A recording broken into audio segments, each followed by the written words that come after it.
1963, Birmingham, Alabama.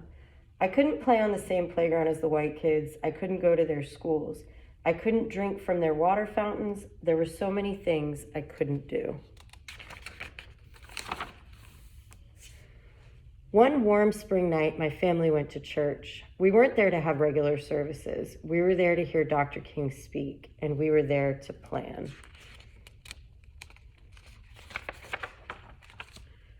He wanted to raise an army of peaceful protesters to fight for freedom. His brown eyes flashing fire and love, Dr. King told us the time had come to march.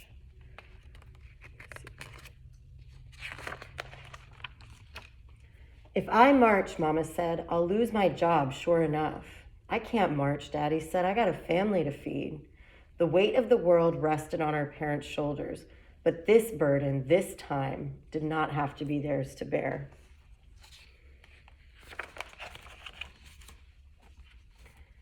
I don't have a boss to fear, my brother said, or a job to lose. We can march this time. We'll be Dr. King's army, I said. I'll be fine, Daddy, I promised. Don't worry, Mama. The kids are gonna stand in because their parents can't. Dr. King didn't like children being put in harm's way. He was a daddy too, after all.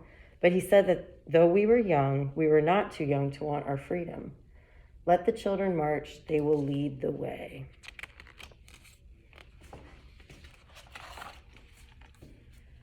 On May 2nd, a sunny Thursday, boys and girls, brothers and sisters, cousins and friends, we all met at the church, dressed in our best, feet ready. In a silence so loud that all I could hear was my racing heart, we began to walk.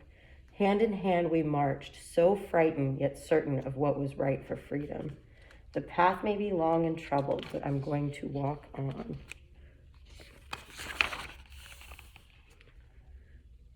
Would I be hurt? Would I be heard? Would it all be worth it in the end? I wanted to run from the angry faces in the crowd, run from danger, run from fear.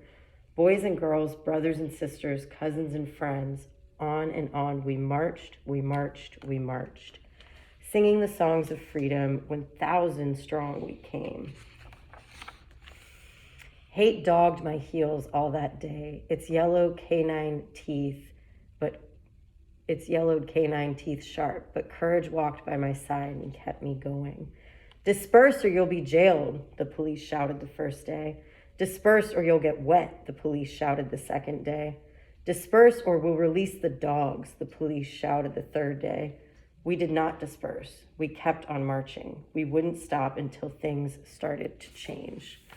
I don't know if you can see the image here, the dogs, the hoses. Hundreds of us went to jail on the first day, even more on the second. My turn wasn't until the third day. After I was sprayed by water stronger than anything I'd ever felt, rough hands pushed me forward and I fell to my knees in the police wagon. I was going to jail.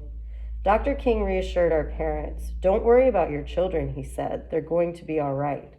Don't hold them back if they want to go to jail, for they are doing a job for not only themselves, but for all of America and for all of mankind.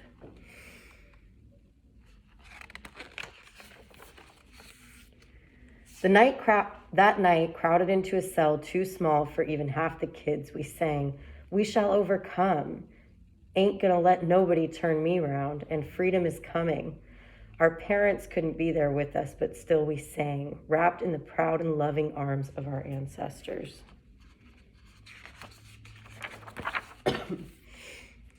I was still in jail, but we heard the next day and the next, more kids marched. The water hoses they used to sting us could not stop our fierce tide. The path may be long and troubled, but I'm going to walk on. This page is my favorite illustration-wise. Just the expressiveness in the faces, kind of the anger in the white faces and how solemn the black faces are. This one little tear, really beautifully done. Turn the other cheek, we had been taught. Show love where there is hate, and the world watch as hate bruised us. But for 7 days we walked only in love. The jails swelled to bursting, and even President Kennedy took notice. Daddy said the president received letters and calls about us from all over the world. Our march would become a memory, a small part of a larger story, but we had been heard and the seeds of revolution were sown.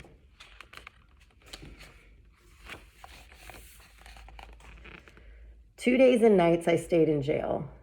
Some stayed even longer. When I left, I was tired and sore and my best dress was ripped, but my smile was as wide as the Mississippi River. I had made a difference. I'm so proud of you, baby girl, Mama said. Your march was what made them see. With nothing more than our feet, voices, and courage, we had done what others could not. Change was right around the corner. We felt it like a cool breeze in Alabama August. On May 10th, the great news rang out.